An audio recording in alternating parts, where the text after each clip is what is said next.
Fala pessoal, tudo beleza? Sejam muito bem-vindos aqui ao nosso canal. Sou o Pedro Coelho e se você não está inscrito ainda no canal, aproveita, se inscreve, dá o joinha, o like aí, aciona o sininho, porque sempre que eu subir conteúdo novo você vai ser devidamente notificado. E percebam, se você clicou o play para ouvir e ver o que eu tenho a falar nesse vídeo, é óbvio que você está interessado justamente no propósito maior do vídeo, qual seja como, Pedro, eu devo estudar processo penal a partir da lei anticrime e, em especial, da lei, ou melhor, da decisão exarada no último dia 22 de janeiro de 2020 pelo ministro Luiz Fux. Vamos arredondar aqui e explicar rapidamente o que é que aconteceu.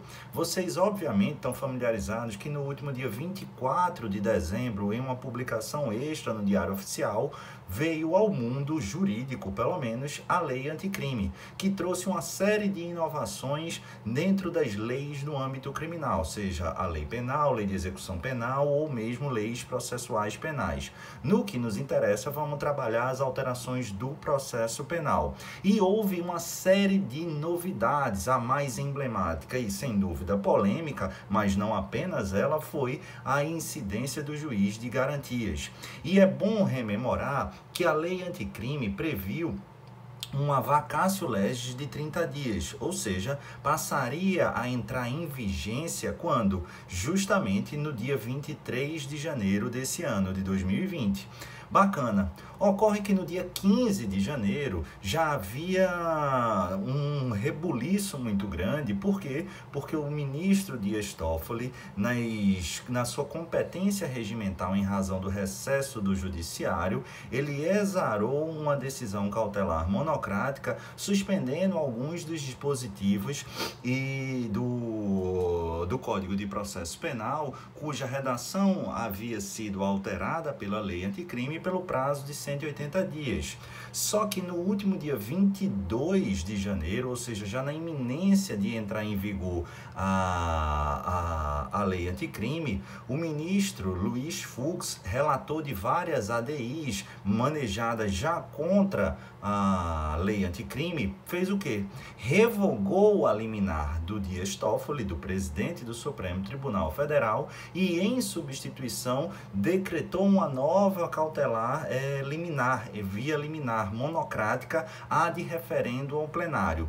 E é justamente diante dessa situação caótica, muito confusa, que vários alunos têm me perguntado: Pedro, como é que eu faço para estudar processo penal? Pessoal, eu vou sem dúvida alguma dizer qual é a melhor forma que eu enxergo de se estudar e por algumas razões. Não por outro motivo, eu acabei de fechar a edição do meu livro de processo penal, que já foi encaminhado para a editora e deve sair em fevereiro, e acabei de lançar também um curso completo de processo penal em videoaulas, e que eu adoto justamente essa sistemática. Se você está interessado no curso, vou deixar a descrição aqui embaixo nesse vídeo, você clica e aproveita uma super promoção de lançamento. Mas qual é a estratégia e por que eu faço isso e acho que você deve fazer isso?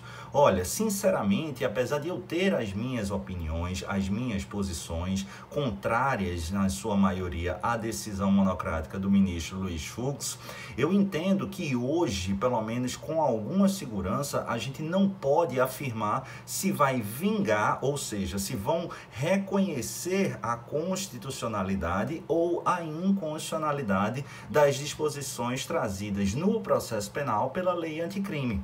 É verdade que na lei, ou melhor, na decisão específica do Fux, ele ataca especificamente 4 aspectos, 4 pontos trazidos pela reforma. Em primeiro lugar, suspendeu ad referendo do plenário, mas monocraticamente e por prazo indeterminado, o que? o tratamento do juiz de garantias. Então, o artigo 3º-A ao artigo 3º-F encontra-se com sua aplicabilidade suspensa.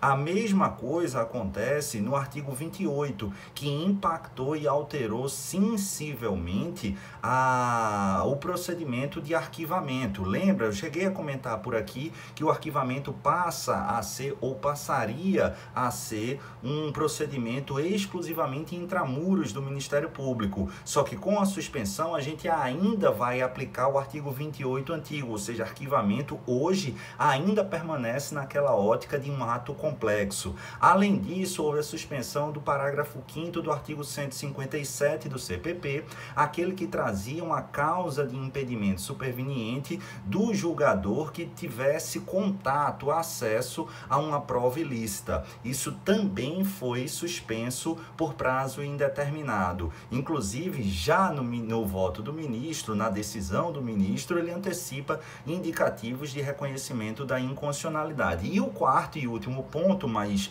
sintomático dessa decisão, foi a suspensão do parágrafo 4º do artigo 310, dispositivo esse que indica que a prisão se tornará ilícita caso, sem motivação idônea, sem razões idôneas, não haja a realização em 24 horas da audiência de custódia, da audiência de apresentação. Então, diante desse cenário, o que é que eu posso te dizer? Olha, hoje seria leviano de minha parte e de qualquer pessoa asseverar, garantir que o juiz de garantias, o artigo 157, parágrafo 5º, o artigo 28 com a nova redação, ou mesmo o artigo 310, parágrafo 4º, são constitucionais ou de outra sorte seriam inconstitucionais. Hoje a gente não tem esse prognóstico. A gente até tenta mapear, mas a gente não consegue mapear de maneira segura voto da maioria dos ministros, nem a gente tem o controle de quando isso vai ser efetivamente posto em julgamento. Então, Pedro, finalmente, qual é a melhor estratégia?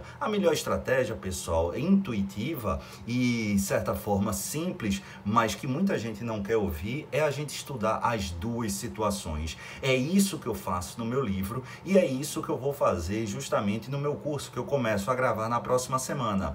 E por que isso? Porque dessa maneira, você estudante, você leitor, você aluno, nós operadores do direito, professores, a gente passa a ter uma segurança de estar preparado para qualquer situação que venha do Supremo Tribunal Federal. Eu preciso saber das novidades e das modificações trazidas pela Lei 13.964 no processo penal. Várias delas já entraram em vigor no último dia 23. Algumas delas, conforme eu disse, podem e já estão dentro do ordenamento jurídico, mas têm a sua aplicabilidade suspensa. Só que veja, se você deixar para estudar de maneira aprofundada isso só lá no futuro, há um risco. Por quê? Porque se amanhã sai ou essa liminar é revogada, já passa a entrar em vigor e já passa a ser possível de ser cobrado dos seus concursos. Eu digo mais, em provas mais avançadas de concurso, hoje já é possível que você utilize a argumentação e seja provocado, instado a argumentar de maneira comparativa com as discussões doutrinárias, jurisprudenciais e normativas também envolvidas dentro da esfera do pacote anticrime, da lei anticrime. Ah, Pedro, então quer dizer que eles já podem cobrar? Não diretamente, mas muitas vezes em provas já mais avançadas, de segunda fase, provas orais, o aluno ou o candidato ele é instado a desenvolver um raciocínio jurídico. E diante de todas essas informações, dessas novidades e da imensa possibilidade de isso passar a viger e ser aplicado no âmbito jurídico brasileiro, é natural que você precise dominar. Então, pessoal, e percebam, não é tanta coisa assim. A gente precisa estudar e olhar o processo penal de forma crítica. Lembra que sempre eu falo em minhas aulas que o já CPP existente, a gente precisa ter uma leitura crítica fazendo uma filtragem constitucional. E o que veio a ser materializado, por exemplo, no juiz de garantias, é justamente situações pensadas e calcadas sob a ótica de um sistema acusatório. O próprio artigo 3º-A veio a reforçar, veio a ratificar e veio a endossar justamente a opção do Constituinte originária em 1988 pelo sistema acusatório. Então, a lógica ali instituída é sim possível e interessante de ser assimilada. É claro que as novidades ipsis literis, ou seja, do texto da norma, ainda não podem ser cobradas, mas você já precisa dar uma olhada, uma estudada, uma acompanhada nos artigos 3º-A ao 3º-F, ainda que eles hoje não estejam com aplicabilidade efetiva e incidente. Beleza? Da mesma forma, o novo procedimento do arquivamento. Eu não tenho a menor dúvida, pessoal, que em provas do Ministério Público, isso já vai ser questionado de uma forma ou de outra. O aluno, o candidato, vai precisar desenvolver sua resposta com o foco justamente nesses dois sistemas. Claro, hoje você indica e admite que está vigente e aplicável o artigo 28 originário, mas precisa dominar com essa nova forma da sistemática intramuros de arquivamento. E assim a mesma coisa em relação aos demais dispositivos. Então, apenas para arredondar, a gente não tem controle de qual vai ser o caminhar do Supremo Tribunal Federal. A gente sabe que uma reforma profunda no processo penal a partir da lei anticrime foi efetivada, que vários dispositivos já estão vigentes. Presta atenção aí nas medidas cautelares dentro do CPP desde o último dia 23 de janeiro, e em relação a esses dispositivos, esses 4 pontos que tiveram sua aplicabilidade suspensa, a gente não tem controle algum, são variáveis que a gente não controla, mas as variáveis que a gente pode sim controlar é estudar. O que é que custa estudar os dois sistemas? Ah, Pedro, eu tenho coisa demais. É verdade, mas vocês vão perceber, e pelo menos nas minhas aulas eu tenho convicção, assim como no meu livro, que até ajuda uma coisa a outra. A gente estuda como era, ou pelo menos na ótica e na lógica até então vigente, e a gente também estuda o impacto das novidades, alertando sempre que está com aplicabilidade suspensa. Mas se amanhã essa liminar do Fux ela for revogada,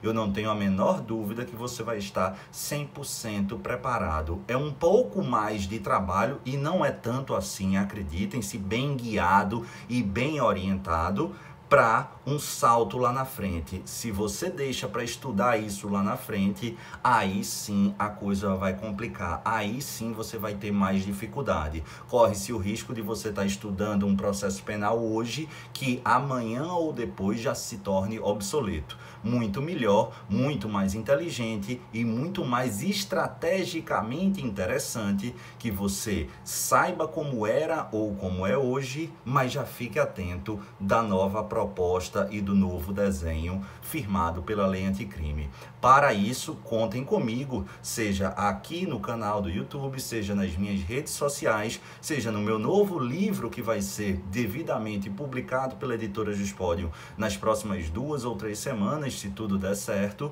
E acima de tudo, se você quiser estudar processo penal com calma, com profundidade, se preparando de maneira completa para todo e qualquer concurso, toda e qualquer fase, todo e qualquer posicionamento de banca, mais de 80 aulas num super preço, e me der a honra de tentar auxiliá-los nessa caminhada de aprendizagem. O link está aqui embaixo, preço promocional até o próximo dia 31 de janeiro desse ano de 2020. A gente vai estudar tudo de maneira muito atualizada, conforme era, conforme eu imagino que vai se tornar, alertando para os pontos de suspensão da aplicabilidade, mas sem descuidar desses detalhes. Um beijo no coração, fiquem com o Papai do Céu e até o próximo vídeo. Valeu, pessoal!